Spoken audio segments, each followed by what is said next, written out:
Alright, today I'm going to give you guys a detailed look at this 1000 Toys figure, and it is Halo Reach Carter figure. And this is their second figure from the Halo Reach line. And let's open it up. And here's the back. So let's open them up and show you guys what this figure comes with.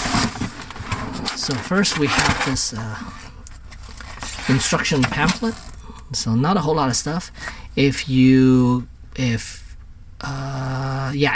If you get the exclusive version, then you'll get this energy sword. But if not, then you're just stuck with the DMR. And then also this version does not have the reflective, the chrome visor. And here's basically what you get. You get 8 hands, 8 extra hands, and then the DMR, and then the figure itself. And that's it. And that's all you're gonna get. No base, nothing. So let's see here. Let's open them up. So as far as the hands, you get the energy sword hands, the weapon holding, the trigger finger hands, and then the gripping hands, and then a pair of relaxed hands, and then a pair of fists, which are already on him. And here's the weapon. And if I remember correctly, I think this is the DMR. I'm not sure. This magazine come out? No. And here's the little peg. Move this out, and then you just need to remove the back piece right here, and then you could peg this onto his backside. Alright, so let us get a close look at the figure first. And the little knife on his chest there does not come out, unfortunately. I thought it would. I thought it could, but no, it does not. It does not come out. So that's a shame. And again, this is the regular version, so it does not have the chrome visor. To me, that's not a big of a deal, because I'm paying, I think this one is around 130 something or so. And instead of paying close to 200 bucks for the exclusive version, I could do away with the visor and the energy sword. And I believe the Noble 6, I think he comes with an energy sword too. I'm not sure. Don't remember. I'll take a quick look later on. But here's the back of him. Let me brighten this up a little bit so it's easier to see.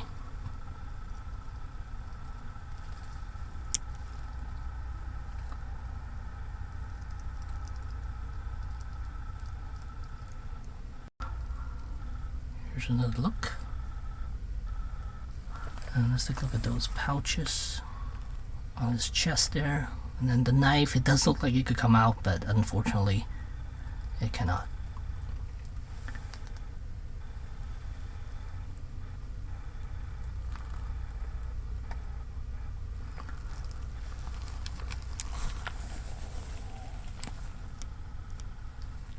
And eventually, hopefully, I will have this armor as cosplay.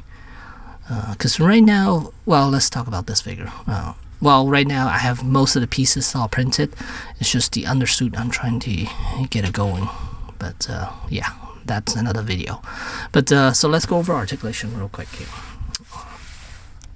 Turn this down again a little bit. So head movement, quite a bit. There's a neck joint as well. It's also on a ball joint, but the neck does get in the way by the collar section. So he can still look up quite high, so that is good. And then look down. And yeah, side to side. Of course, full range. The neck, the chin does not get in the way, because the armor doesn't get in the way, so that's good. And then as far as the shoulder pad is on a hinge right here. It's on a double hinge actually, so you could lower this a little bit more if you so choose to, or push it up a little bit more as you so choose to. And then it does have a butterfly joint right there. Let me brighten this up a little bit more just so it's easier to see the joints. And then this shoulder pad does not move. and then it does have bicep swivel. Oh, it pops out. And there's a socket, and there's a ball joint. Once you put a certain amount of pressure, it does come out though, unfortunately. I think that's a good thing, but tolerance, I think it should give you a little more give before it pops out. It seems to pop out quite easily. And here's the double jointed elbow, and then also there's a rotation joint right there. And then wrists are on ball hinge joint. And then let's take a look at the torso section. Let's see, arch back, that's about it. Crunch, arch back not so much. Crunch a little bit more. Not too bad, given that he's wearing the armor. And then in the instruction it tells you to lift these up when you move the legs. So these does move out of the way for the legs to move around. And then these are on, I believe the hip section is on a swivel joint that moves up, and then down here is on a swivel joint as well.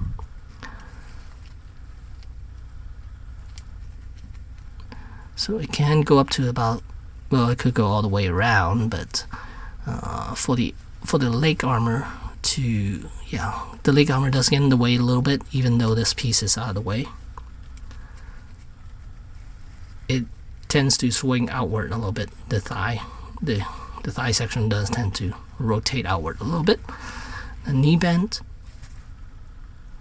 and then the ankles on a ball joint. Looks like it is on a ball joint right there. And then there's of course toes articulation. So let's see how far you could push this guy.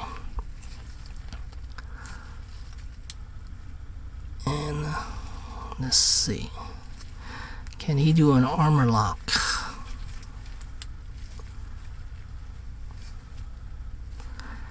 It looks like he can. This arm could swing outward a little bit. Just got to be a little gentle with this figure. Yeah, especially the shoulders. They tend to pop out quite easily. Trying to not make it pop out. So, yeah, looks like that's about how far he could go.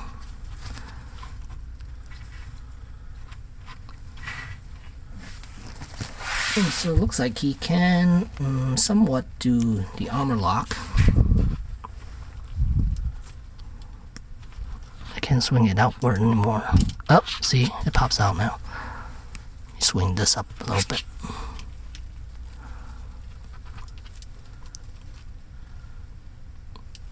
There we go. Okay.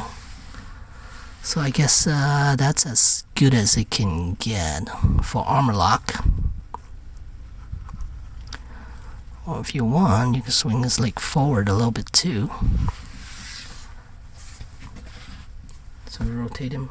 See it kind of like that.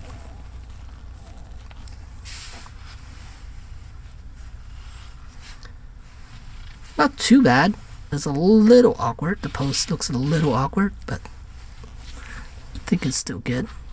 Because the leg is a little too spread out. If his leg could come in a little bit more, but then there's too much armor. It does get in the way. So yeah, in the game, of course they cheat the armor a little bit. Because I'm sure in the game this falls in, and then it's just. But this you have to compensate for the actual armor pieces. For not hitting each other. So yeah, but yeah, that's about how the armor lock would look. Alright, so let's straighten him back out. Let's do some cool poses here. Get his arm back in. There we go. So let's pop this hand out, and let's try giving him nice and tight. I like that. The joints for the wrists, they're yeah, you heard it pop in like that. So it's nice and tight. I like that. Okay, so here he's holding on to the DMR. I think this is a DMR. And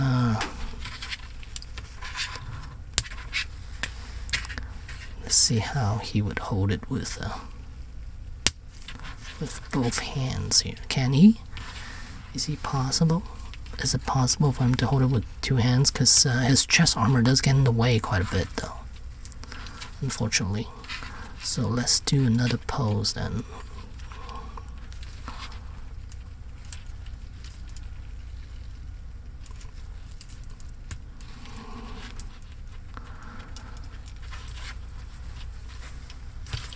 Straighten up his legs.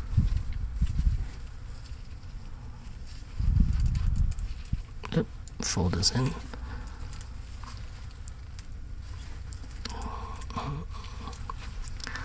Let's see, I need to straighten his arm a little bit.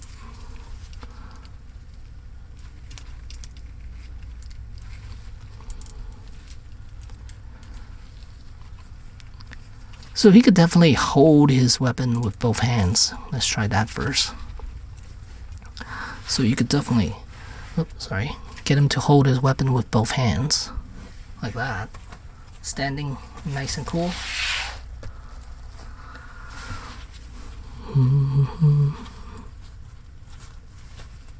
But aiming down the sight is a little tricky because it'll take time. Let's see if it's possible. Ugh, this thing keep popping off.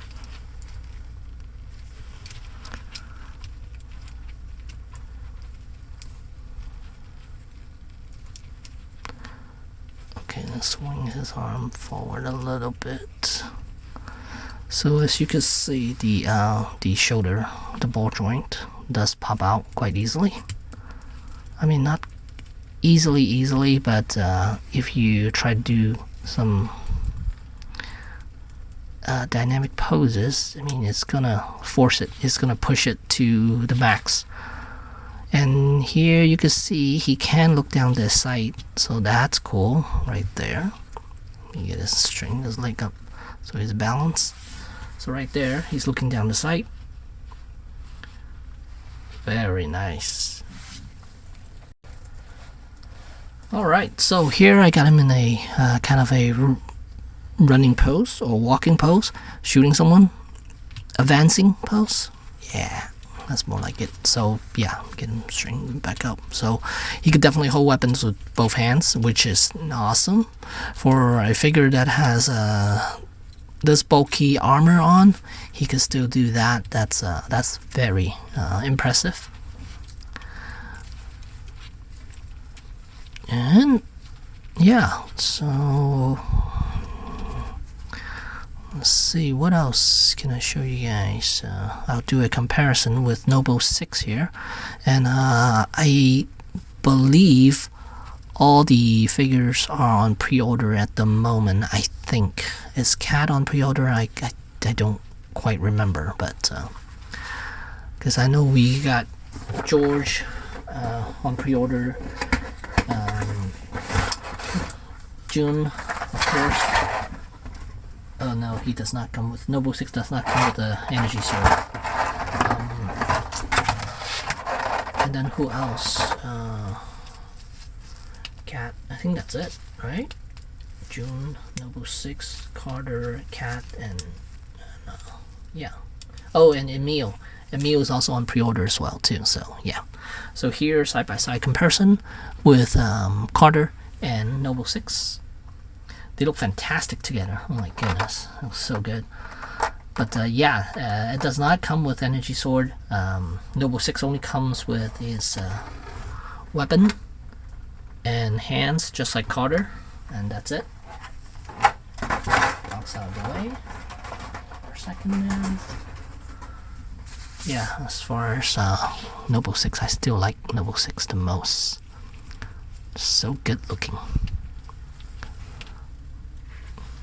Yeah, so armor-wise, lower down, like, yeah, they're almost identical armor, except for the additional pieces for Carter, and the knife up here, and the helmet is of course different, and then shoulder pads, because this one does not come with a shoulder pad, and Carter does. So yeah, height wise they are exactly the same, and the feel to it, yeah, they feel exactly the same. So if you have Noble 6, then Carter is going to feel exactly the same as far as the weight is concerned.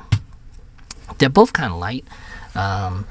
The plastic, I feel like it's kind of like Gundam model kit type plastic, but they somehow they weight it down a little bit, just a tad bit. It feels like it's a little thicker than just a model kit, but yeah, I think maybe the joints are a little thicker or something. That's why it weighs a little more.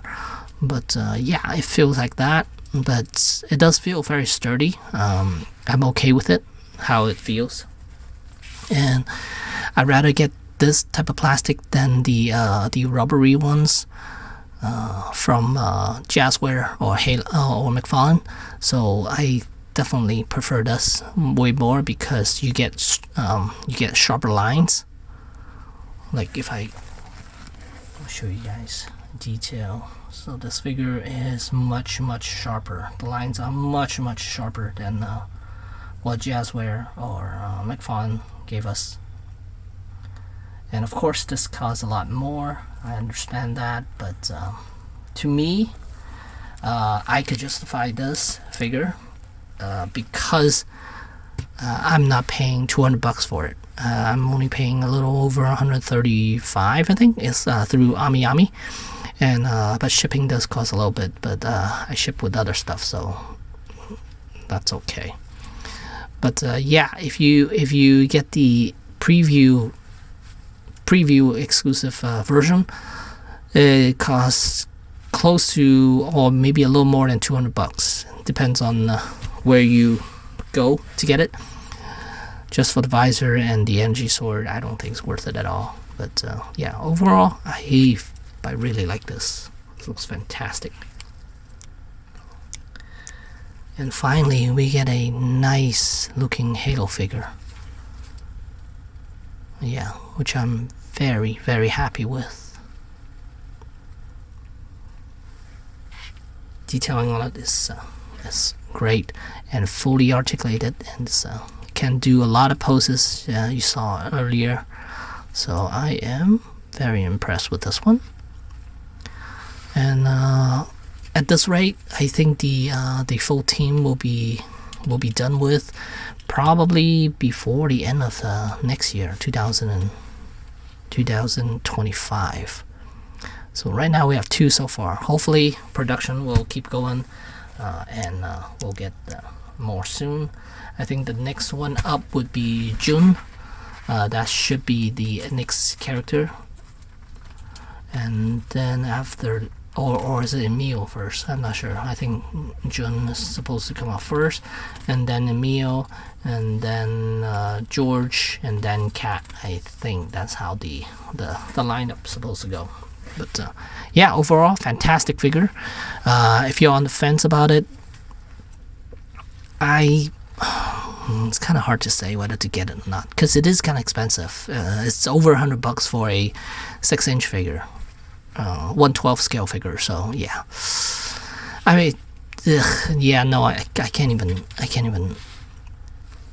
I don't know whether I would recommend this. I don't know. It's kind of hard to say, because the Jazzware ones are cheap, but bang for your buck, I think the Jazzware ones might be the way to go if you're okay with the detailing, because it is a little rough, and then the paint job is definitely rough on the Jazzware ones, and this is fantastic though. The paint job is nice and clean. They don't have much no weathering, pretty much no weathering except for some of these down here, but that's about it. It's clean straight out of the factory. It seems like that's what they're going for.